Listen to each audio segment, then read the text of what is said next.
Ici Daniel Aucoin de Radio CKJM à Shetika. Dans le cadre du projet Stratégie de mise en valeur du patrimoine acadien de la Nouvelle-Écosse, un projet dirigé par la Fédération acadienne de la Nouvelle-Écosse, Radio CKJM vous présente une série d'entretiens avec des artistes de la communauté pour discuter du patrimoine de la région acadienne de Shetika. Aujourd'hui, on s'intéresse à la chanson traditionnelle. Dans la communauté de Chétican au Cabreton, le folklore acadien est toujours vivant. Depuis quelques années déjà, on travaille à faire revivre les vieilles chansons traditionnelles acadiennes et d'impliquer les jeunes. Il n'y a pas de meilleure façon de se souvenir et d'honorer nos ancêtres que de continuer à partager leur enseignement et de maintenir les traditions de génération à génération. On parle de préserver et faire connaître les chansons traditionnelles acadiennes de Chétican avec nos invités, les musiciens et chanteurs Robert Desvaux et sa fille Adèle. On sait que la région de Chétican-Saint-Joseph-du-Moine, ça a toujours été une région acadienne particulièrement riche en folklore. Robert Desvaux, est-ce qu'on peut dire que les vieilles chansons de Chétican, c'est des plus précieux, c'est des plus intéressantes? Il y en a certainement qui le sont, je veux dire. C'est pas pour rien que les gens du Québec viennent puiser dans nos archives acadiennes pour se trouver du matériel à faire. Parce que il y a des belles vieilles chansons partout, mais on dirait que moi j'ai tendance à préférer comme les variantes de Chétican aussi, les mélodies qu'il y a. C'est des fois plus complexes, plus anciennes, dans certains cas. Fait que, oui, d'après moi, il y a de quoi de spécial dans notre folklore. On sait qu'il y a beaucoup d'Acadiens et d'Acadiennes de cette région du Cabreton qui ont fait connaître nos chansons traditionnelles au cours des années. Joseph Larade, Pat Adjo, Peter Adjo Chiassa, Marie Desvaux, Lucie Jane Doucette. Comment important qu'a été leur contribution dans les années passées? Je veux dire, c'est eux qui l'ont porté jusqu'au bout de leurs bras, hein. On a chacun un rôle à jouer. C'est comme une course à relais. Une course à relais, une fois que tu as fait au bout, tu passes le bâton aux autres. Puis c'est ça ce qu'ils ont fait. Puis à un moment donné, on a eu des folkloristes, des rechercheurs comme Helen Creighton, puis Pérancem Chassan, puis Geneviève Massignan, par ici, puis ailleurs, il y en a eu d'autres ailleurs aussi, tu sais, puis eux, ils ont tous ramassé les bâtons, puis ils nous les ont mis dans des formats où qu'on pourrait les écouter longtemps après que les coureurs sont partis. Ils ont comme immortalisé. Adèle, à quel moment que toi, tu as commencé à t'intéresser à la chanson traditionnelle acadienne? Ça fait quelques années déjà? Pour être honnête, moi je me souviens pas. Peut-être vers l'hiver 2020. Ma première vraie expérience, pas vraiment expérience, mais pour Noël, une année, j'ai donné mon père un clé USB, mais je voulais qu'il mette comme des chansons traditionnelles dessus pour que moi je pourrais les travailler ou les écouter ou les refaire ou les apprendre. Puis quand j'ai eu la clé avec les chansons dessus, j'ai commencé à regarder à bêta dedans. Ça a pris longtemps pour en trouver, mais je crois que c'est ça ce que j'ai commencé. Alors, tu as eu la chance, l'été passé, l'été 2023, de faire un spectacle, de chanter des chansons traditionnelles au Québec. Parle-nous un peu de cette expérience-là au Québec. C'était génial. C'était vraiment cool d'être là avec toutes sortes d'autres gens qui jouaient la musique, puis il y avait toutes sortes de performances, puis il y avait de la musique partout. Mon expérience sur l'estrade était pas mal... c'était vraiment le fun. Il y avait plein de monde dans la tente, puis je crois que j'ai fait pas mal bien. C'était vraiment génial.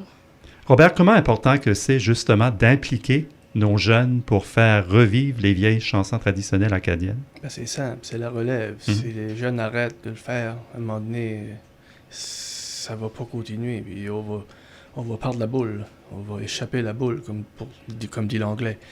Parce que il faut que pour que ça se perpétue, il faut que chaque génération le reprenne. Puis le refasse à leur façon. Puis se retourne puiser dans les archives pour voir qu'est-ce que c'est que les anciens faisaient. Et puis, je veux dire, moi, parmi les groupes de musiciens que je côtoie quand je vais au Québec, j'en suis quasiment un des plus vieux dans beaucoup des cas.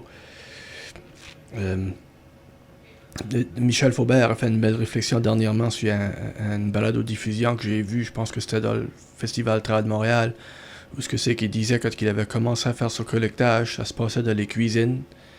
Les gens, tu sais, il y avait encore des gens qui étaient les porteurs de tradition, qui n'avaient jamais fait de scène professionnelle, puis aujourd'hui, il n'y en a quasiment plus de ça. Mm-hmm. Ça se passe quasiment tout sur des scènes professionnelles pour la plupart. Ça fait que, il y a eu cette transition-là, mais c'est important que ça continue, parce que au moment où la jeunesse arrête de trouver ça intéressant, c'est fini. Si on regarde à Chéticamp, surtout, comment important qu'a été la contribution du père Anselme Chiasson, du père Daniel Boudreau, avec Chansons d'Acadie? Ben, je veux dire, ça a été une grosse contribution. On dirait que ça s'est fait quasiment sentir plus en dehors de Chéticamp. Mm-hmm. Mais à Chéticamp aussi, je veux dire, moi je me souviens dans les années 80, surtout les 4 premiers recueils, tout le monde avait au moins un des cahiers, puis souvent les 4 sur leur piano, dans le temps qu'il y avait des pianos dans toutes les maisons. Les gens repassaient les cahiers, puis t'en trouvais une que tu savais même si tu savais pas lire la musique, tu savais les paroles, puis dans des veillées de chansons, oui, c'est énorme. Mais d'après moi, la contribution du père Anselme, le père Daniel aussi, ça a été plutôt les enregistrements qu'il a fait. Je veux dire, les cahiers sont excellents aussi, puis c'est les cahiers qui ont eu plus d'impact, c'est les cahiers qui ont été le plus diffusés. Mais moi, j'ai tous les cahiers, puis je les repasse, mais quand on retourne dans les enregistrements, c'est là ce qu'est le trésor, d'après moi, parce que tu entends les voix des gens qui les chantaient. C'est aussi important que les cahiers, pour moi, d'après moi. Ça, c'est mon point de vue. Mais oui, c'est énorme, pour Chéticamp et pour ailleurs, partout au Québec. Beaucoup d'artistes aussi qui ont enregistré au cours des années les chansons de Chéticamp. Si on pense à Edith Butler, Garoulou, alors ça, c'est vraiment important, ça aussi. Ben c'est ça, puis eux, pour la plupart, les ont pris dans les cahiers, comme Galant, tu partes autant aussi, de Québec, c'est une gang de femmes qui chantent, souvent en cappella, puis ils font beaucoup du matériel de Chéticamp, puis à un moment donné, je me souviens plus laquelle, qui m'a dit qu'ils avaient les cahiers de chansons d'Acadie, puis de temps en temps, ils prennent une chanson de là-dedans. Puis ils sont pas les seuls, mais ça, c'est un exemple. Adèle, c'est quoi certaines chansons traditionnelles que toi t'aimes le plus de faire? C'est quoi des chansons traditionnelles que tu préfères le plus? Normalement, des chansons traditionnelles que je préfère faire, ce serait les unes qui sont chantées par Daniel Godet, parce qu'ils sont normalement plus faciles à accorder sur la guitare. Donc, la majorité de mon répertoire vient de lui, parce que pour cette façon. Si j'étais pour nommer des certaines, je dirais peut-être Le Retour du soldat. Il est long, mais j'enjoie vraiment de la chanter. Puis La récompense. Le premier que j'ai pu comme vraiment travailler dessus pour le vrai, c'était Le Hussard du Pays. Puis mon opinion sur celui-là, c'est parfois je l'aime, puis parfois je l'aime pas, mais je sais pas. C'est moi qui l'aime, celle-là.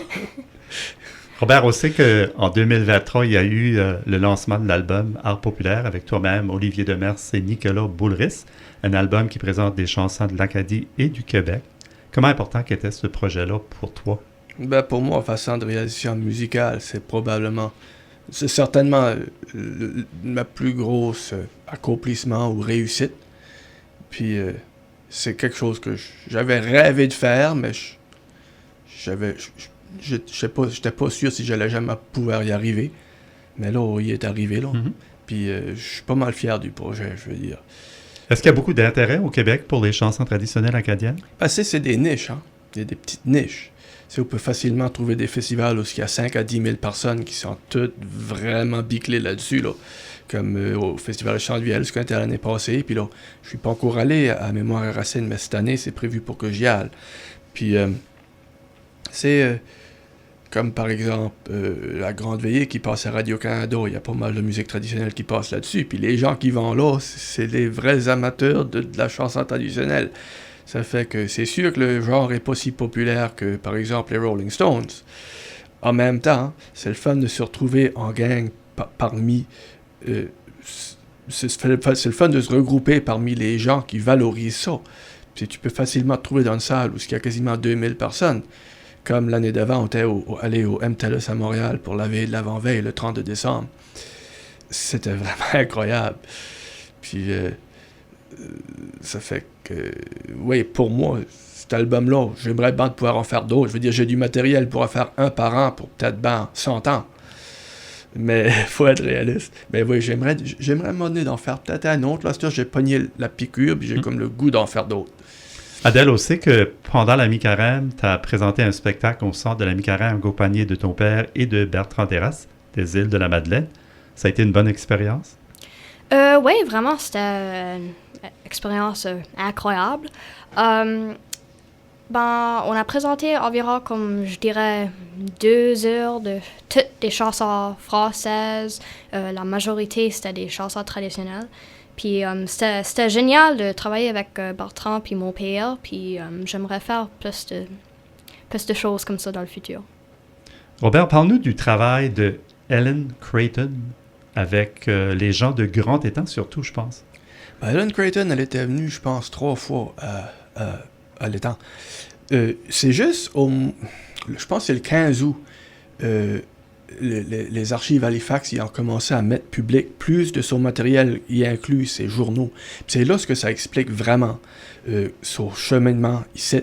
Parce qu'au départ, elle avait venu à Châtillon pour essayer de parler à Placide à Charles Avenant, Placide Boudreau, le père du père Daniel. Parce qu'elle l'avait déjà rencontré avec un archiviste, dont le nom m'échappe, de l'Université Laval. Fait que quand elle venait à Châtillon, elle venait pour parler à lui. Puis quand elle s'est rendue à Châtillon, elle n'avait pas le temps d'y parler. Parce qu'il y avait de l'ouvrage à faire. Fait qu'après ça, elle s'avait informé à Mrs. Miller from Margery. D'après moi, ça doit être Jeannette à Jarman. Qui avait dit d'aller à Saint-Joseph-du-Moine. Parce qu'il y avait beaucoup de chanteurs à Saint-Joseph-du-Moine. Puis ça, c'est de quoi elle n'avait jamais entendu parler de ça. Puis elle disait aussi dans ses notes que, étant donné qu'elle avait déjà, ou que